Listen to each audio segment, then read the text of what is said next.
Hey, thanks for tuning in for a new episode of Worlds Collide. I'm your host, Victoria. Welcome to the show.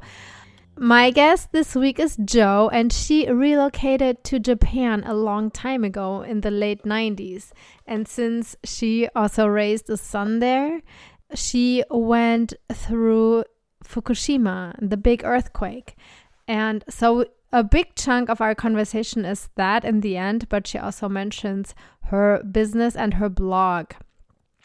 So check that out as well. But I also just wanted to mention that every time that I talk to somebody who is on the other side of the planet, like Japan, for example, I find it so crazy with the different time zones, especially if there's a whole different day. You know, like for her, it was 11 a.m. And for me, it was 9 p.m. the day before. So it's crazy how far away that is. And I feel like even with the time zones, you feel it even more. So, and then also I have to apologize this week because we had some technical issues in the end of the episode. That's why there's a very abrupt end. And I apologize also to Jo because we were not aware that that happened. So there is no goodbye. But she was an awesome guest. And before I let you listen to it, oh my God, sorry, it's taken so long. So, okay, you can also fast forward 30 seconds. But I just wanted to let you know that there are 3 ways how you can support the podcast. The first is spread the word, tell everyone about it. Tell your mom and pop and sister, brother, friends, cousins, everyone about it. And then also don't forget to subscribe. Yeah, push the button in the corner of your app and then you will never miss an episode of Worlds Collide and you can listen to it right away when it comes out.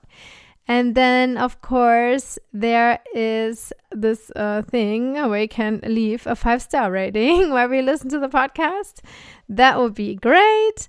And there is also buy me a coffee, so you can just chip in and buy me a coffee, donate whatever amount you feel comfortable at buymeacoffee.com/worldscollidepod. All right, that's it. And now I let you listen to Jo. So my guest today is Jo. Hi, how are you? I'm good. Thank you for having me. Yes, thank you for being here. So where are you? I'm in Japan, about an hour north of Tokyo. Uh-huh. And what brings you to Japan? Well, that was a long time ago. Back in 98, I was working in a bar in Nottingham in the UK. And I'd already worked abroad a couple of times and I wasn't enjoying life in the UK. Saw an advert for teaching English in Japan. Thought, well, I'll apply for that. 3 Uh-huh. years later, I was up in the north of Japan in quite a small town teaching English. And that's basically Okay. what happened, yeah. And there was it with a JET program? No, it was one of the big English language schools that now doesn't exist. Okay. Yeah. Okay, but so that was in 1998, and have you been there since? Pretty much. Okay, so how come? Because usually it's just I go for a year or for 2, and then I'm Well, coming yeah, back. that was my plan. I'll go for a year. I'd done a year in Uh-huh. Israel. I'd done a year in Italy. I thought, oh, I'll go for a year and see, maybe 2. I ended up falling for one of my adult students. I should That's clarify not that. allowed. It was actually encouraged to go out with the adult students, not the kids, Yeah, obviously. no, it's adults, so it's okay. Yeah, and he was in my top level class, the last class I had on a Saturday night. So we would do the 2-hour lesson and then we'd just take it to the bar and carry on, but this time with drinks and food. Yeah. And so my close friends were in that class. And then me and Yoshitoki just took it to the next step, I suppose. And and here I am.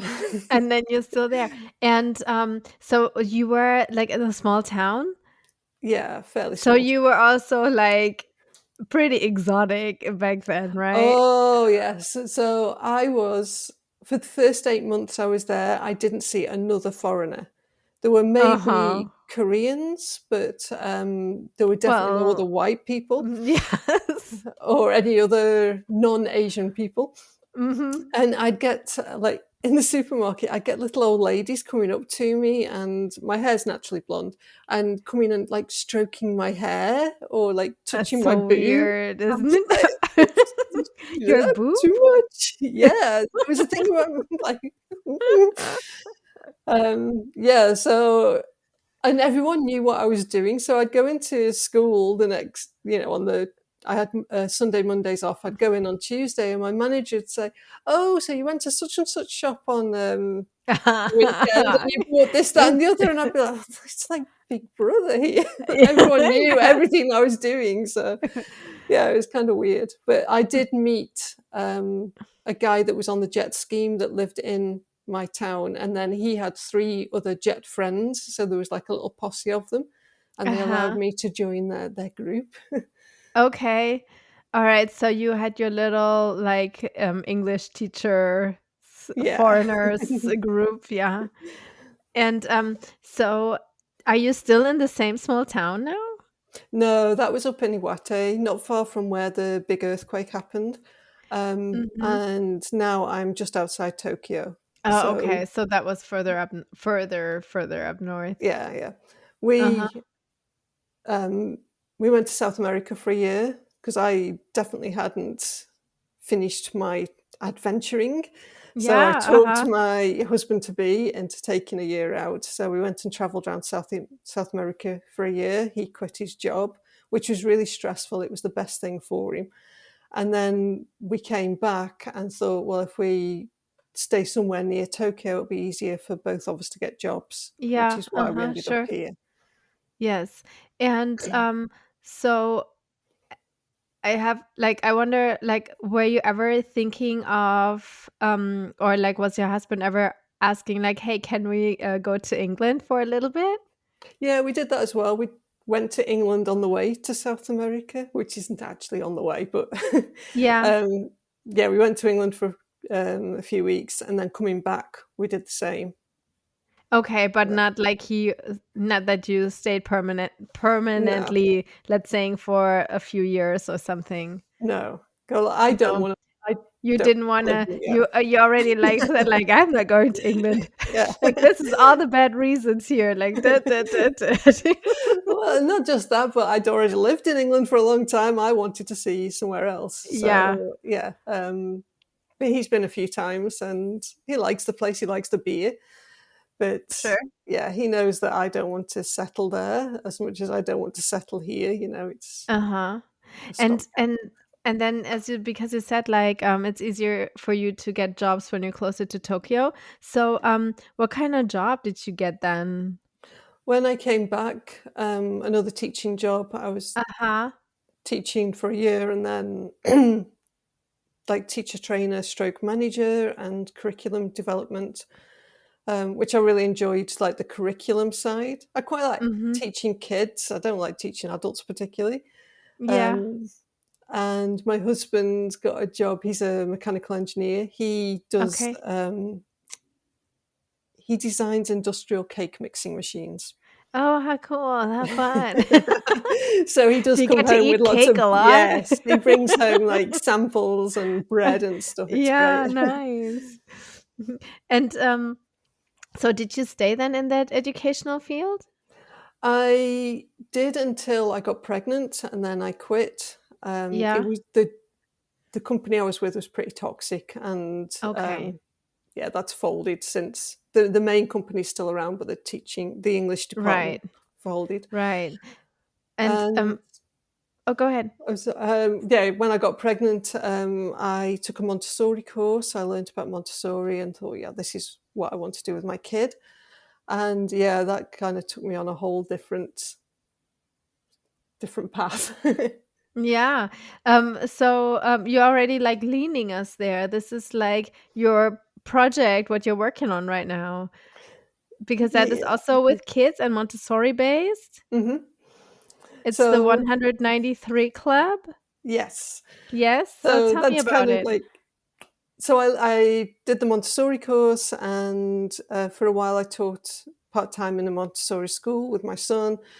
And I started blogging. That was like the big thing, really, was that I started blogging about Montessori at home. And at the time, there weren't very many bloggers, and there was only a handful of Uh-huh. Montessori bloggers. When was And that?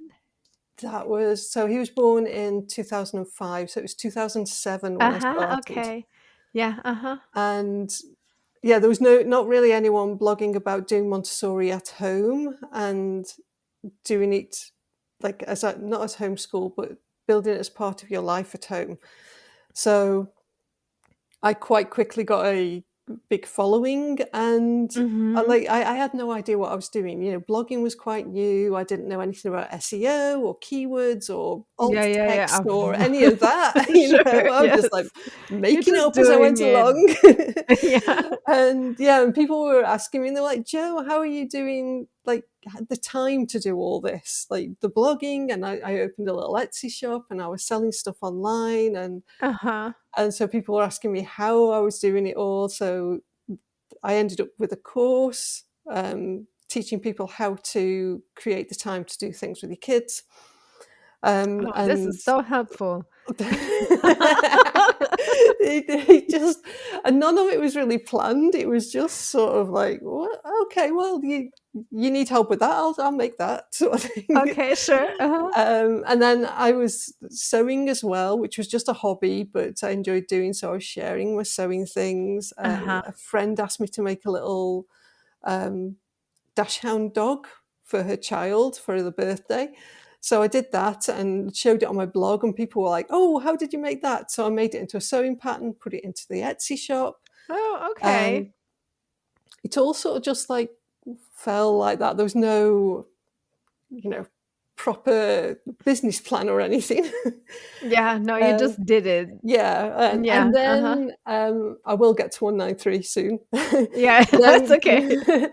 so I was selling a lot of physical products. It was like physical fabric and printed patterns in the Etsy shop. But then we had the big triple disaster, the earthquake, Fukushima, tsunami. 2011. Yep. Yes. And the next day, all my sales stopped. No one Yeah. wanted to buy nuked fabric from Yeah, Japan. no. So for a few months, there was a lot of confusion on what was going on. We didn't know how bad everything was. And so that wasn't my focus anyway, but it's also got me thinking, I need to have a business where I can pick things up and go if we need to. So I Mhm. completely changed everything. Mm. I turned everything digital, um, put more time and effort into like digital courses and that kind of thing. Started coaching people digitally, like online. And Mhm. so the earthquake was a big pivot point for me and my business, because I wanted to be Mhm. able to just, have the Just ability to go if we need to and still be yeah, and financially you stable. don't be like rooted kinda into Yeah, it, like to one location. yeah. Yes. And then, so that carried on for a while, and then COVID happened. Okay, all so all 10, the 10, 10 disasters. years later. Yeah. Yes. Uh-huh. And I started making these. I love traveling and adventures and all this, but we were stuck. I couldn't leave the country. Um, and so I started making these like escape games just for our family, based in different Mhm. countries, like digital escape games. Yeah. And How fun. we'd spend the day and we'd like do the escape game, and we'd make food from that country. My son loves cooking and eating. Um, and again, I was just sharing them online, and people were like, "Oh, these are so fun. How do we do this?" And that's kind of how 193 started. So even though they're not Uh-huh. escape games now, they're more educational packs. That Yeah. was that was the crux, if you like, the catalyst to start the Uh-huh. packs. So what does it involve, the 193 club, Little Adventures Club? So each month they get a PDF pack delivered to their inbox, Uh-huh. and inside there's information about the country, but I didn't want it to be really dry and boring, when you have to like learn dates and things. And like, Yeah, no, just no, seems no. Nobody interesting. wants to do that. I mean, I like that, I like all the all the details. Yeah, but you don't need it But the these kids days don't because like it's that, so no. easy to Google this stuff these days. Yes. So I try and put in lots of like weird facts and figures, or like Uh-huh. things that will get them curious to learn more, rather than sitting there going, oh, well, in 1066 it was the Battle of Hastings. It's more like, did you know Okay. this guy got shot in the eye? And that's the Oh. kids are like, just a minute, what do you mean? So yeah, I try and get a lot of that kind of strange and interesting stuff in there, but not just Mhm. history, but about modern day culture and Mhm. things that are different to their own culture, maybe. Yeah. We did Iran recently, which was a bit controversial because of it being Iran, but there's a lot of beautiful things about Iran as well as Mhm. the difficult side of things. Mhm. And I feel it's really important for parents to be able to have those Yeah. conversations, those difficult conversations. And Yeah. I want to be able to help parents to do that. Mhm. So there's like the cultural side of things in the packs, but there's Yeah. lots of like puzzles and quizzes and ways that they get to practice like language skills and reading comprehension as well, without them actually realizing that's what they're doing. Okay, so then the parents get like a PDF and then Yeah. they have to print it out at home? Yeah. So Mhm. that, And then and I make it so that families can do it together. So there's some easier stuff for the younger uh-huh. kids, and then there's more difficult stuff so that you can do it together as a family. Yeah. Or you can just cherry pick the things that you want to do with your kids. You don't have to do the whole pack. It's Uh-huh. kind of flexible. Yeah, no, I saw you have like already a bunch of countries there. Like Yes. you have like a whole catalog.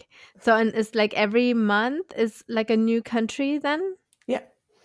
So Mhm. it's always a secret which country we're going to. Yeah. The only thing I can tell you is the countries that are in the shop are the ones that we've already visited. I figured that, yes. So So once, it will be yeah, another one, not those yes. ones. And is it called 193 because there are 193 countries Well, or there were when I came up with the idea, but things change. So things changed? Okay, but you could but okay, see, I mean, I was just like I didn't even know how many countries there are, but it's like I thought there would be like yeah, less, but I feel like that number must be like has something to do with yes. countries. Yeah. All right. No, it looks super cute. And tell me where people can find it. So the club is 193littleadventures.com. Mm-hmm. So you can go there and find out more. And on that page, you can find the shop as well. Mm-hmm. I make sure that is also in the show notes, Thank you. so people can just go down on their screen and yeah, click the button, and then we'll find it. And it was also about like um, having less screen time for the kids, right? Yeah, So there's also like a thought behind it, like. yeah. And so in Montessori, there's a thing called, well, there's a concept where kids can check their own work. So a lot of the activities are set up so that the kids can do them and then they can check them by themselves. They don't need mom or dad to make sure that they're doing it right. There's this control of Yeah, error.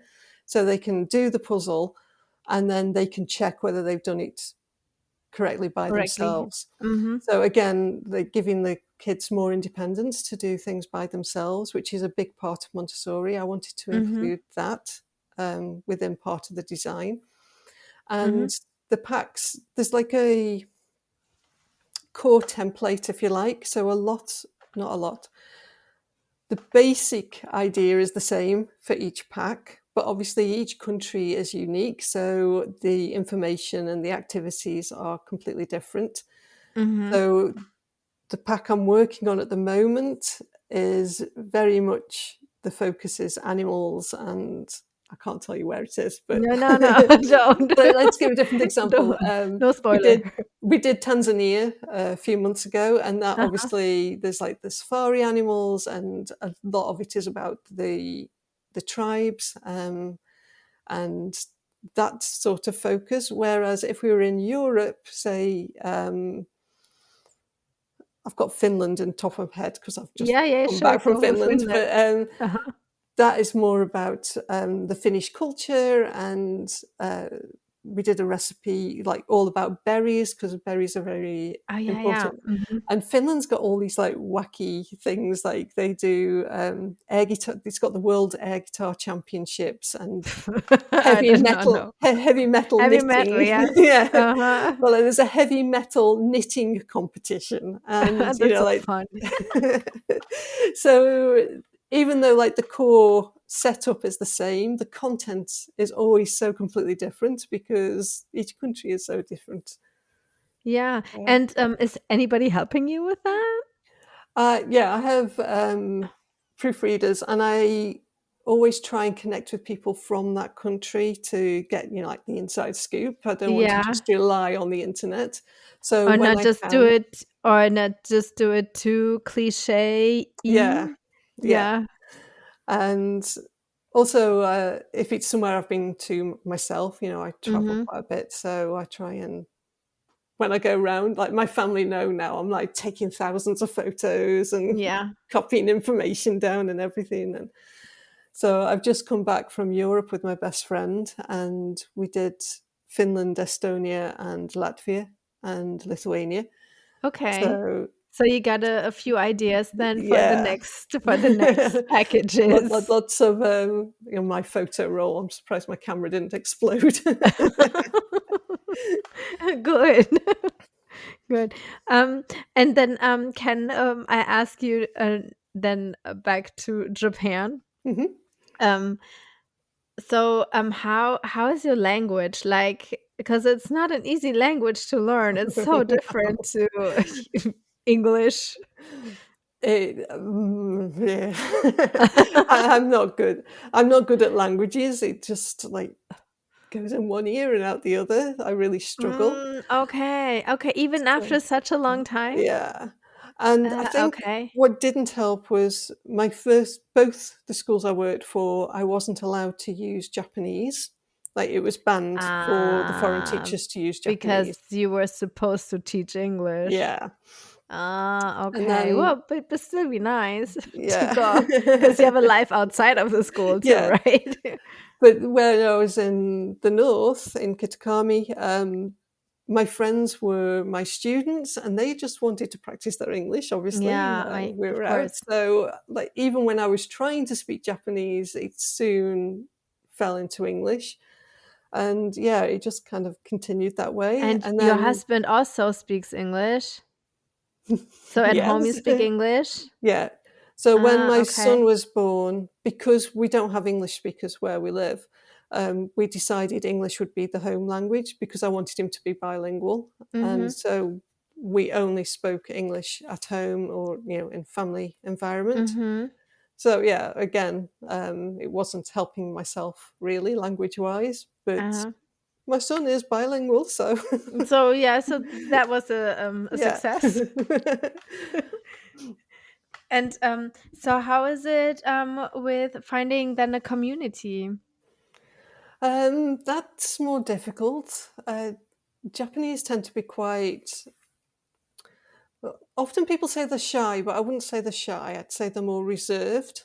Mhm. And having kids off really helps because Yeah. they always like break the barriers down, if you like. Yeah, I know. Mhm. So yeah, that was good. And when Leo went to Yochien kindergarten, he went Mhm. to a Shinto kindergarten, and the mums there were all really lovely, and they had like little special groups. They'd have like a sewing class, or they'd have different people coming in, and there was a lot of the concept behind it was that the kindergarten wasn't just for the kids; it was for the mums to create community as well. Mhm. Yeah, So that was really good. And then that's he went helpful. off to elementary school, and there was only 4 kids, including him, from the kindergarten that went to the same elementary school. Mm-hmm. So yeah, that's when the community side of things kind of fell Kind apart. of went down. And were those parents also foreigners No, or no? So you were the only one? yeah, Yeah, okay, so um, that is hard. yeah, and Yes, especially then when you don't speak the language well. yeah, Uh-huh. um, but there's a couple. Well, I had a friend across the road who spoke English quite well. She'd studied in Canada, Mm-hmm. but she died a couple of years ago, so Oh that no. was kind of Yeah. sad. My next door neighbour speaks a little bit of English, so we Mm-hmm. have kind of these funny conversations that are half broken English and Japanese. Uh-huh. So yeah, it is quite hard, and I think now my son has grown and he's off at Yeah, university in sure. Hungary. Um, Oh, okay. yeah, That's also he's far gone. away. Yeah, he's gone. Yeah, it's there's a lot of online communities, and because I work online, so I don't feel particularly lonely. And when Mm-hmm. COVID happened, my son was homeschooling at the time, and so for us, we just carried on. It was like It nothing was at just all so changed, apart from my yeah. husband being home more. So Yeah, yeah. yeah, I think um, speaking Japanese definitely would help to get into the communities, but I also find that the Japanese people that I've met are sometimes very narrow-minded and not willing to like meet you halfway. So it's the Okay. ones that do speak English or the ones that have lived overseas are the ones that are more maybe on the same wave, Outgoing. yeah, or on the Yeah. same kind of wavelength, Yeah. more accepting maybe. Yeah. So I thought like because you're like closer to Tokyo, there would be also more exposure to more international people. There are if I travel into Tokyo, but Yeah. yeah, that's just But laziness on my behalf. no, yeah, but it's like probably it's not just just gonna go. It's an hour away, you said. Well, yeah, well, Tokyo's huge. So if I want to go Mm. to, say, Shinjuku, that's an hour and 15 minutes. So Ueno is probably the closest, but if like Mhm. other parts of Tokyo can easily take 2.5 hours to get to. So, Mhm. it's often not that easy to just Yeah, pop okay. into No, Tokyo. that's far. That's far. Especially when you, I don't know, also England, European sizes of countries, Yeah. it's like 2 hours. It's like the You're next the other day. side of the country. Yes, exactly. And what about like your husband's family? Like because also of like different cultures, like how is that for you? Or like what was Um, the experience? they live in Wakayama, which is near Osaka. It takes us 6 hours to get Uh-huh. there. Um, yeah, I think they were very reserved about the whole situation. They weren't particularly happy, but Mm. they've come to accept I me, mean, and yeah, yes, it's been a long time. yeah. Yes. So yeah, But yeah, that's like but you said that's like a cultural thing. yeah. Yeah. But I think like having a multicultural relationship is hard anyway because Mhm. even if I grew up in a tiny little village in England, so even if I'd married the lad from the farm next door, we both had different experiences. Our parents have come from different backgrounds, so Yeah. we've both got our own ideas of what normal is. Right. But then when you throw in a different culture, that takes that step even further because, Yeah. there's a lot of things where I'll do something and my husband's like, "What are you doing that for?" Or I'll be like, "Why are you doing that?" So I think having that ability to step back and think Mhm. before getting annoyed is really important Yeah. because, his normal is very, very different to what my normal growing up was. Yeah, of Like our course. ideas about child raising, for example, was very different. He Oh, I was raised, bet. yeah. I bet probably it's, I mean, more patriarchy too. Oh yeah. Uh-huh. And stricter? Um, Or, so that his dad was a police chief and he was very strict, but uh-huh. he never raised a hand to the two boys. They were Mhm. never smacked. They were Mhm. never punished in a physical way. Whereas my father was the complete opposite. Mhm. And so, for me, it was normal to have my bottom smacked if I'd done anything Yeah. out of line, what me and my brothers. So, yeah, bringing that to the table, and I didn't want that for my son. I didn't Yeah, of want course my not. childhood, that part of my childhood for my son. So yeah, it was kind of interesting having these conversations, when I was pregnant and how we were going to approach things. So yeah, Yeah, I think it's just that taking a step back and like, okay, just a minute, we're arguing over something, but it's not that one of us is right or wrong. It's just that both of us have been raised differently, and we're differently. bringing that information to the table. Yeah. So, Yeah. And would you say your son is like half-half, like culturally? Is he like a good mix or more yeah, Japanese or more English? um, I would say it's pretty balanced, half and half. Mhm. We sent him to um, the Shinto kindergarten because we hadn't got a Montessori Can I kindy. ask you what a Shinto kindergarten is? So in Japan, there's two religions basically. It's Buddhism and Shintoism. So Ah, okay. Shintoism is kind of an umbrella. Each Shinto shrine have their own god. So it might be the god of trees, or the god of foxes, or the Mhm. god of childbirth. And so Shinto is kind of an umbrella for all those like little gods. But the Yeah. basic concept falls in line with Montessori, with that they care for the environment, they are care for each other, and a lot of it is community spirited. And Uh-huh. that's what they learned at the kindergarten. So I was very much on board with their way of teaching. Mhm. So he went there, and then the elementary school it's a huge elementary school, our local school. There were, I think, 1,400 kids. What? That is huge Yeah. for an elementary. Yes. Is it also just 1 to 5th grade or Sixth grade. So, first to 6th? there's six, yeah, six grades. 6th Yeah. grade. Mhm. So, yeah, going there, we wanted him to get better at Japanese because he was spending all his time with So me, much time with you. basically. Yes. Uh-huh. And then also to learn about the things that I couldn't teach him, like the Yeah. Japanese culture that, you know, I might know about, but I don't know how to teach it, or Yeah. there's Yeah, stuff that yeah, I yeah, can't sure. teach him. So yeah, he's pretty balanced. And then for after elementary school, we decided to homeschool because I was so anti the whole culture of junior high school in Japan. Like Ah, it, okay. Why? I don't know they, anything about it, oh, so they often get up to go to club activities first thing in the morning before they start school.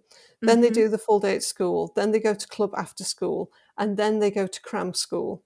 So often they don't get home until 9, 10 o'clock at night. Oh, that is late. Yeah, and they're up Ah, at uh-huh. 6, so they're not seeing their Okay. family, At and all. they have club Mhm. activities at the weekend as well. So, I see. Okay, so I and can understand your yeah, reservations. and then because I taught kids that were in junior high school, that had gone from elementary through to junior high with me, Mhm. I saw the change, and it was like one minute they're loving, learning, they're excited, they're interested. Next minute they're like zombies, dead eyes, Oh, no because they are so energy. They're just exhausted? exhausted all the time. Yeah, and Or are they oh, also maybe bad influence? well, I I think don't know, I just wanna say that, but I mean, kids are crazy sometimes. Yeah, well, I don't think it's so much bad influence. I think mostly It's just because because they were exhausted. exhausted. They don't have Yeah. time to be going out getting drunk and doing drugs No, because they're no, no, they they are like, it's like yeah, you're they're like, they full have on a all the time. schedule. Yeah. So I decided that that wasn't what we were going to do, and I Ah, had okay. 6 years to convince my husband that that's not what we were going to do. Ah, okay. So Uh, what were your options? we homeschooled. Oh, you can do It was that in Japan? yes. Okay. Yeah, so there was no problem. And then, of course, COVID happened while he was being homeschooled, so we just carried on, and Yeah, you it was said no that. Yeah, problem. so that was all Yeah. fine. Mhm. And then for high school, he went to like a hybrid school. So he did a couple of days in school and a couple of days at home. But the school Okay. is a whole new concept. If anyone's interested in learning about that, I've got blog posts about it. Okay. Yeah, So, your blog is, just say it, it's also in the so 193 club. yeah, that's the Mhm. club. But I've got my main blog is Jojo Ebby. It's jojoebi.com. Uh-huh.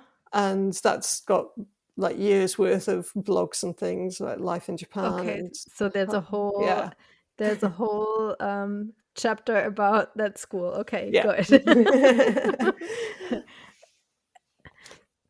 Yeah, And, oh, go ahead. so yeah, he's fully bilingual, and that meant that he could get a place in university in Hungary, where he's studying to be a dietitian. Oh, okay. Okay, how does he like Hungary? Uh, Most of it he loves. Yeah, the university's really nice. The town that it's in's a very international town. It won a Peace Prize for being an international town before, Oh, way before interesting. he got there.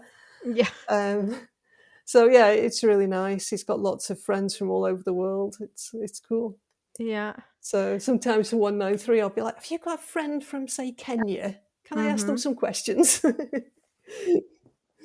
So are you still freaking out at um, earthquakes?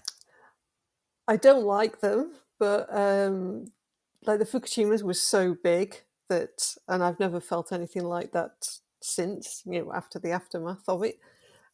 So now when Mhm. there's an earthquake, I don't get as freaked out, because there was definitely a difference Yeah. with the way that Fukushima happened and how big it was to like irregular earthquakes. We get a few.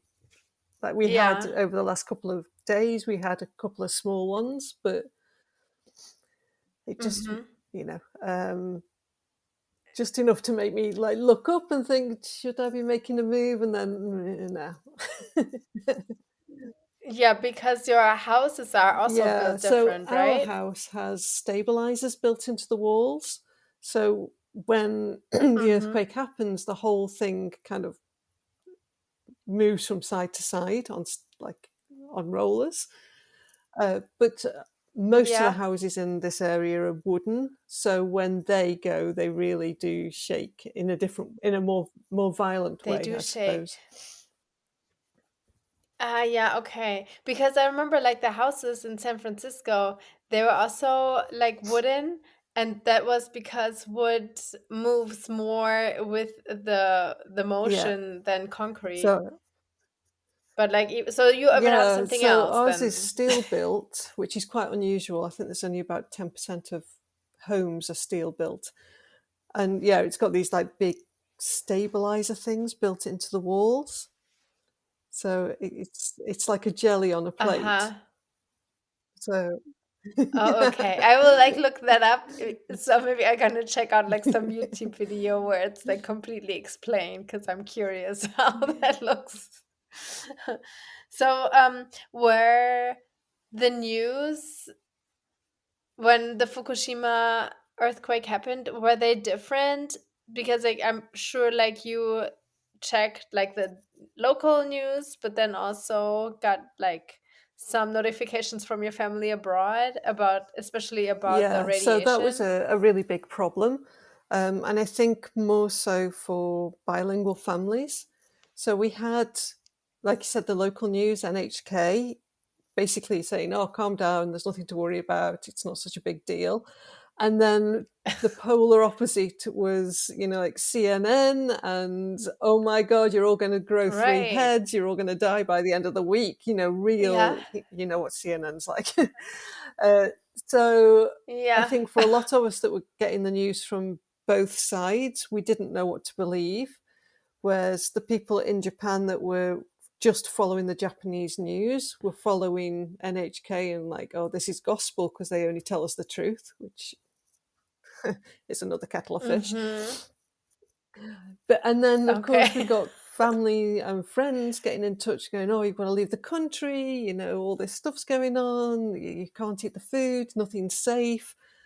And every Tom, Dick, and Harry on the internet had become a radiation expert. And yeah, it was quite Mm-hmm. scary because we didn't know what to believe, what was the actual truth. I think that was the hardest part. Right, We, right. Yes. well, we couldn't fly out from Tokyo anyway because all the flights were cancelled, or there were only limited flights going out. Obviously, they were trying to get supplies in and rescue teams in. So my Mm-hmm. in-laws live not far from Osaka, so we travelled down to Osaka and stayed with them for a week And to get further away from the radiation and the worry of what was going on. Obviously, my husband had to go back to work after that, so yeah, it was all pretty scary at the time. And I think it's the unknown. If it was just the earthquake or just the tsunami, then you know what the outcome is. But with the radiation, there's that big unknown. And I grew up in England when Chernobyl happened. So, of course, there was all that, "Oh my God, like all the sheep are going to be contaminated." That's all I could remember about Chernobyl. It's a couple of hours on the train to get to Fukushima. But they did test. So at the time, I was working part-time at a little Montessori school and farm, and they had it was an organic tomato farm, and they tested the farm, and it was in a hot spot. So they closed the school down straight away. They didn't want the kids anywhere near it, obviously.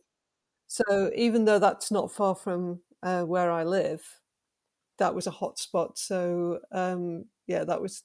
But then again, we don't know whether that was a hot spot before the disaster happened. It might have been just a naturally occurring hot spot, but no one had ever tested it because why would you? So again, it was like all the unknown. But all or a lot of the fresh food that we ate pre-earthquake was from the Fukushima area. That's a big like growing place. So we became very anxious about, where the food was coming from, where were the fresh fruit and vegetables coming from. The kindergarten were really good. They told us where they were sourcing all the food from because all the food was made at the kindergarten. So yeah, it was worrying, but looking back at it now, it was like that big unknown was the scariest yeah, part. yeah. And what about now? Like, do you still, I don't know, check? For a long time, anything that was coming out of Fukushima was labeled that it was, and it was available cheaper in the supermarkets. So people were buying it, but maybe people that were on a lower income and couldn't afford to, or it seemed like a bargain, or they didn't care. Um, but now there's stuff available now. I don't think there's as much from Fukushima as there used to be. Maybe the supermarket started getting it from elsewhere and it's just stayed like that. I think Fukushima's had a hard time getting back on its feet. I think maybe for most people they don't even register where Fukushima is. It's not somewhere that tourists I think would have gone before it happened. Um, there's been quite a big initiative to rebuild and get tourists up there, like local tourists up there. But yeah, I don't think like your average tourist coming over would even think about it. All right, that was it. And as I mentioned in the beginning, sorry for the abrupt end. So I say my goodbyes. Thank you, Jo, for being on the podcast. It was such a pleasure to have you and to listen to your story and what you had to say about the cultural differences, raising a child there, the school system, and also the Fukushima experience. All right. Thank you guys for staying here the whole time. Check all the show notes and check all the links there from Jo and from me. And I also wanted to mention that there is a new website. It's worldscollidepodcast.com. Check it out. And I hope you tune in again next week. Until then, bye.